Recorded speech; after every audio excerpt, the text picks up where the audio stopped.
RT 25% admission 2026 लवकरच सुरू होणार आहे.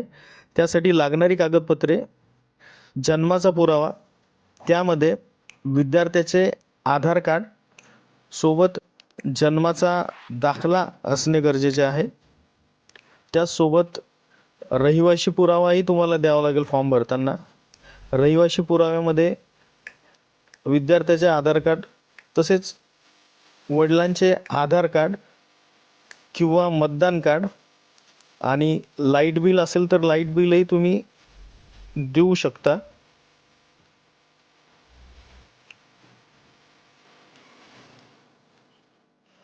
जागेची अट,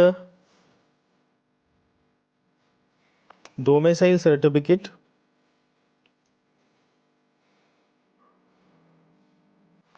आधार कार्ड, वडिलांचं आधार कार्ड,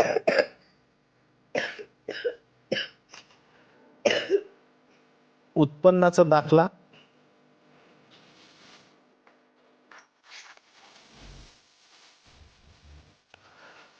जातीचा दाखला. व्हिडिओ कसा वाटला हे आम्हाला कॉमेंट्समध्ये नक्की कळवा. व्हिडिओ आवडला असेल लाईक करा, शेअर करा, सबस्क्राईब करा. धन्यवाद.